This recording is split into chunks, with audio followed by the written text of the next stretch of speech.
ఇప్పుడే Country Delight యాప్ని download చేసుకోండి. Download the Country Delight app now.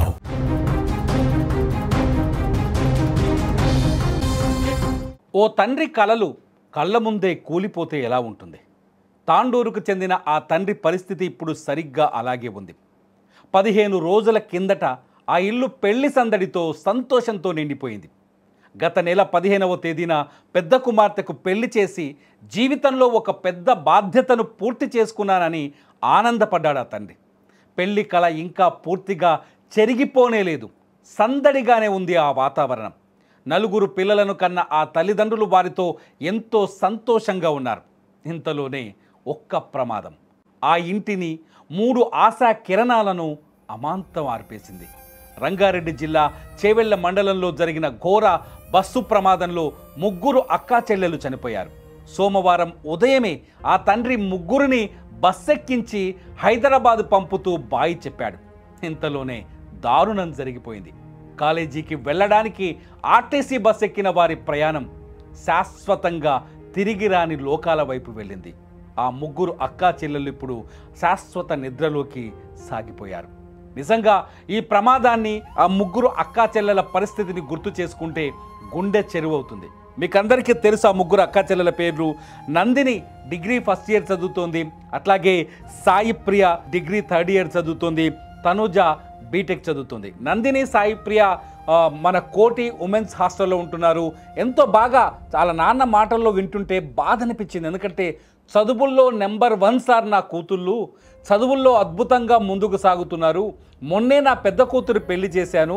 ఆ పెద్ద కూతురు పెళ్ళైన తర్వాత వాళ్ళు సిటీకి వచ్చారు, తిరిగి మళ్ళీ ఇంటికి ఒక్కసారి కూడా రాలేదు.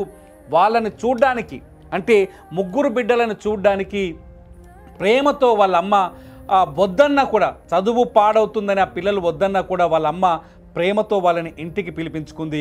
ఇంటికి పిలిపించుకొని పిల్లల్ని చాలా సంతోషంగా చూసి, సంతోషంగా నవ్వి, వాళ్ళతో సంతోషంగా గడిపిన తర్వాత వాళ్ళు నిజానికి శనివారం సాయంత్రమే హైదరాబాద్ వెళ్ళిపోతాం అనుకున్నారంట, లేదంటే ఆదివారం వెళ్ళిపోదామని ప్లాన్ 2-3 రోజులుగా ప్లాన్ చేసుకుంటూ వస్తున్నారు. కానీ ఆ అమ్మ బిడ్డల్ని వెంటనే తిరిగి సిటీకి పంపడానికి ఇష్టపడలేదు. బిడ్డ, మీ కాలేజ్ సోమవారం కదా, మార్నింగ్ ఉదయం వెళ్ళిపోదురు, కానీ తాండూరు నుంచి మనకు బస్సు ఉంది కదా, డైరెక్ట్ తాండూరు బస్సు ఎక్కేస్తే తెల్లవారుజామున 4 గంటల బస్సు ఎక్కేస్తే మీరు హ్యాపీగా కాలేజీకి అందుకుంటారంటూ ఆ అమ్మ కన్విన్స్ చేసి ఆ పిల్లల్ని ఇంట్లోనే ఉంచుకుంది.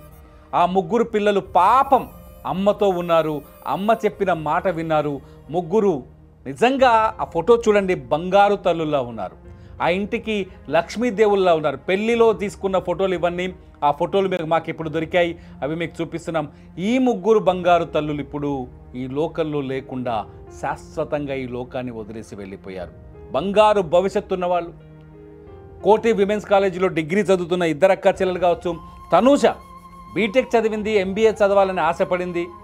ఆమె ఒక పార్ట్ టైం జాబ్ చేస్తుందంట నారాయణగూడ ఏరియాలో. అక్కడే కష్టపడుతూ చదువుకుంటూ ముందుకెళ్తుంది. చదువులతో ముందుకు వెళ్ళి చదువులతో బంగారు భవిష్యత్తును నిర్మించుకునే పనిలో ఉన్నారు ఈ 3 అక్కా చెల్లెలు. పెద్దక్క పెళ్లి కోసం ఇంటికి వచ్చారు. ఒకసారి ఆ ఇంటి దగ్గర పరిస్థితిని చూడండి. మా స్క్రీన్ మీద చూడొచ్చు. ఆ ఇంటి ముందు ఇంకా పందిరి, పెళ్లి పందిరి ఇంకా చాలా స్పష్టంగా అలాగే ఉంది. ఈ పెళ్లి పందిట్లోనే ఎన్నో సంతోషాలు, ఎంతో మురిపాలు, ఎన్నో ఆనందాలు నిన్నటి దాకా కొనసాగాయి. ఇంకా చెప్పాలంటే ఈరోజు ఉదయం నిద్ర లేచే వరకు ఆ ఇల్లు సంతోషాల గనిలా కనిపించింది, సంతోషాల వెల్లువలా కనిపించింది. ఆ సంతోషాలన్నింటినీ వదిలేసి హైదరాబాదు వైపు బతుకు కోసం, భవిష్యత్తు కోసం అడుగులు వేసేందుకు హైదరాబాదు వైపు పయనించిన ఆ 3 అమ్మాయిలు దుర్మార్గంగా కేవలం రోడ్డు నిర్లక్ష్యం, ఒక టిప్పర్ డ్రైవర్ ఓవర్ స్పీడ్, ఈ కారణంగా తీరని ప్రమాదానికి గురై ఈ 3 అక్కా చెల్లెళ్ళ జీవితం నాశనమైపోయింది. ఆ తండ్రి కలలు అక్కడే రక్తపు మడుగులో కుప్పకూలిపోయాయి. బస్సు ప్రమాదాన్ని తలుచుకుంటే గుండె ద్రవించేస్తుంది. ప్రమాదం జరిగిన తీరును తెలుసుకుంటే బాధేస్తోంది, కోపం కూడా కలుగుతోంది. ఇంత నిర్లక్ష్యమా? ఒకసారి ఆ తల్లి ఏడుపులు వినండి. ఇంటి ముందే కూతుళ్ళిక తిరిగి రాని లోకాలకు వెళ్ళిపోయారు, నా బిడ్డలు తిరిగి ఇంటికి రారు, శవాలుగానే వస్తున్నారని ఊహించుకుంటే, ఆ తల్లి బాధను ఒక్కసారి అర్థం చేసుకుంటే గుండె రగిలిపోతుంది. ఇంటి ముందు ఓ చెట్టు పక్కన కూర్చున్న కుటుంబ సభ్యులు ఏడుస్తున్న ఆ దృశ్యాన్ని చూస్తుంటే బాధ కలుగుతోంది. బంగారం లాంటి నందిని, సాయి ప్రియ, తనూజ తిరిగి వస్తారా? కారణాలు ఏవైనా చెప్పొచ్చు. రోడ్డు విస్తరణ ఆగిపోవడానికి కారణాలు ఏవైనా చెప్పొచ్చు. ఉదయాన్నే బస్సులో 72 మందిని ఎక్కించడానికి కారణాలు ఏవైనా చెప్పొచ్చు. రోడ్డు భద్రతకు సంబంధించిన విషయంలో నిర్లక్ష్యం చూపించిన అధికారులు కారణాలు ఏవైనా చెప్పొచ్చు. నిజంగా రోడ్డు పైన ప్రమాదం జరగకుండా, యాక్సిడెంట్లు జరగకుండా చర్యలు తీసుకోవడంలో లోపాలకు కారకులైన వ్యక్తులు కారణాలు ఏవైనా చెప్పొచ్చు. ఈ ముగ్గురు పిల్లల్ని తిరిగి ఇవ్వగలరా? ఒక్కరు కాదు, ఇద్దరు కాదు, అధికారికంగా 19 మంది మరణాలను ధృవీకరించారు. 25 మంది చనిపోయారని తెలుస్తోంది. తనుజాని, సాయి ప్రియని, నందినిని తలుసుకుంటుంటే, వాళ్ళని గుర్తు చేసుకుంటుంటే, వాళ్ళ ఫోటోలు స్క్రీన్లో చూస్తుంటే, వాళ్ళ నాన్న చెప్పే మాటలు వింటుంటే కన్నీళ్ళు కలుగుతున్నాయి. మనం కూడా పిల్లలు కలిగిన వాళ్ళం కదా. ఇది కేవలం ఒక నిర్లక్ష్యం వల్ల, రోడ్ అనే నిర్లక్ష్యం వల్ల.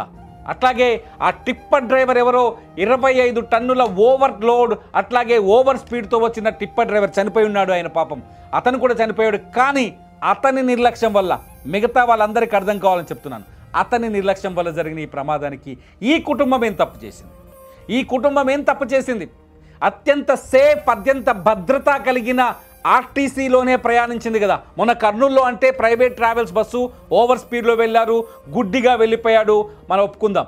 అక్కడ చనిపోయిన వాళ్ళు ప్రైవేట్ ట్రావెల్స్ని ఆశ్రయించడం ఒక తప్పనుకోవచ్చు ఏదో ఒక దశలో. వీళ్ళేం చేశారు? ఆర్టీసీ బస్సే కదా వీళ్ళెక్కింది. వీళ్ళ ప్రశ్నలకి, ఆ తండ్రి అడుగుతున్న ప్రశ్నలకు సమాధానం చెప్తారు. ఒకసారి ఆ తండ్రి మాటలు వినండి.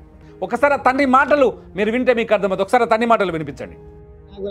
బాబు సార్, బాబు 10th క్లాస్ ఇప్పుడు ఎగ్జామ్ రాస్తే ఇప్పుడు లాస్ట్ అమ్మాయి పెళ్లి అయిపోయి, మొన్న ఫస్ట్ అమ్మాయి పెళ్లి అయిపోయింది సార్.